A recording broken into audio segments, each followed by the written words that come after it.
வணக்கம் நேயர்களே. இலங்கையில் பயங்கரவாத தடை சட்டம் நீக்கப்பட போகிறது. நீதியமைச்சர் என்ற வகையில் பாராளுமன்றத்தில் வைத்து சொல்லியிருக்கின்றார் ஜனாதிபதி அனுரகுமார் திசாநாயக்க. அதுவும் புதிய சட்டக்கோவையின் அடிப்படையில் அது நீக்கப்படும். இந்த இனவாதங்கள், அடிப்படைவாதங்கள் எல்லாம் தூக்கி எறியப்படும். முடிந்தால் அதை இருக்க வரட்டும் பார்ப்போம், ஒன்றுக்கும் அனுமதிக்க மாட்டேன் என்று தன்னுடைய வீர வசனங்களை பாராளுமன்றத்தில் சொல்லியிருக்கின்றார் ஜனாதிபதி. இந்த பயங்கரவாத தடை சட்டம் நீக்கப்பட்டால் அரசியல் கைதிகளுக்கான விடுதலை இலகுவாக நடைபெறும். அதுதான் எங்களுடைய முக்கிய பிரச்சனைகளில் முதல் பிரச்சனை, அரசியல் கைதிகள் விடுதலை என்பது. அடுத்த பிரச்சனை என்று சொன்னால் இந்த காட்டு மிராண்டித்தனமான அரசியல் சகாப்தம் என்பது முடிஞ்சிட்டு இப்போ நாகரிகமான பாதையை நோக்கி நாங்கள் சென்று கொண்டிருக்கிறோம். முடிஞ்சால் எதிர்கட்சிகளுக்கு நான் சவால் விடுகிறேன், இந்த நாகரிகத்தை நீங்கள் மிஞ்சி காட்டுங்கள். அதை விட்டு மக்களின் கிளர்ச்சிகளுக்கு நீங்கள் ஏற்பாடு செய்ய வேண்டாம்.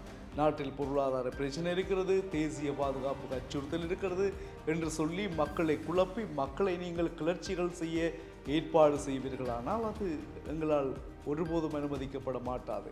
மீண்டும் நீங்கள் இனவாதத்தை கையில் எடுத்து மக்களுக்கிடையில் இனக்கலவரங்களை தோற்றுவிப்பதோ மத குழப்பங்களை ஏற்படுத்துவதோ ஒருபோதும் இந்த அரசாங்கம் அதை அனுமதிக்கப் போவது இல்லை. அடிப்படைவாதங்களோ இனவாதங்களுக்கோ இனி இடமே இல்லை நாட்டில் என்று திட்டவட்டமாக சொல்லியிருக்கிறார். பாராளுமன்றத்தில் நேற்று இடம்பெற்ற வரவு செலவு திட்டத்தின் பாதுகாப்பு மற்றும் பொதுமக்கள் பாதுகாப்பு இது தொடர்பான விவாதம் இடம்பெற்றது. அந்த விவாதத்தில் பேசும்பொழுதுதான் ஜனாதிபதி அனுரகுமார் திசாநாயக்க இந்த விடயங்கள் சம்பந்தமாக பேசியிருக்கின்றார்.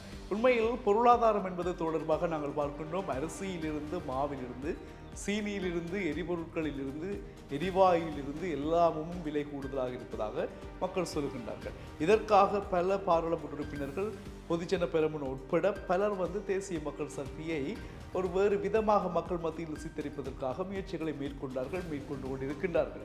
அதில் ஒன்றுதான் ஸ்ரீலங்கா பொதுஜன பெரமுன நாமல் ராஜபக்ச என்ன செய்கின்றார், கிராமம் கிராமமாக என்ற தொனிப்பொருளில் மக்கள் சந்திப்புகளை மேற்கொண்டு அரசாங்கத்தின் குறைகளை சுட்டிக்காட்டுகின்றார்.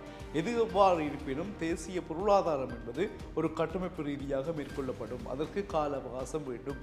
எடுத்தெடுப்பிலேயே நாங்கள் சீனியை 30 ரூபாய்க்கும் பானை 50 ரூபாய்க்கும் விற்க முடியாது. மாவினுடைய விலைகள் படிப்படியாகத்தான் குறைக்க முடியும். இந்த விடயங்கள் எல்லாம் தேசிய மக்கள் சக்தியினால் சொல்லப்பட்டது.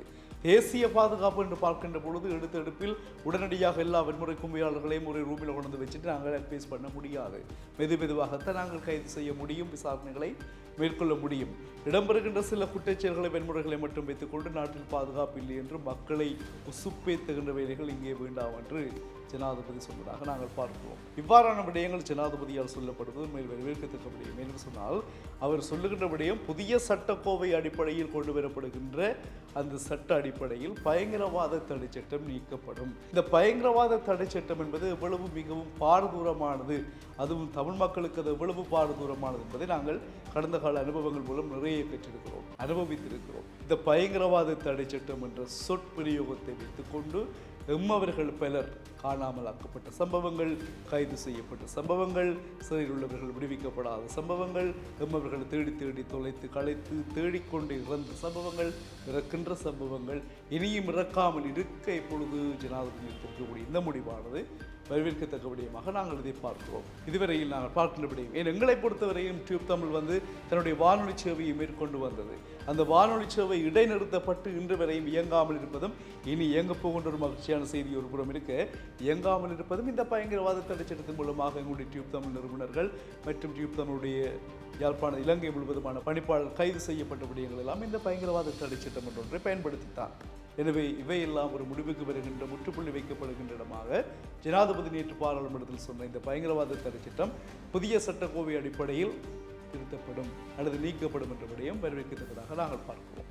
பொறுத்திருந்து பார்ப்போம். இன்னும் பல நல்ல செய்திகளுக்காக இணைந்திருங்கள் டியூப் தமிழுடன்.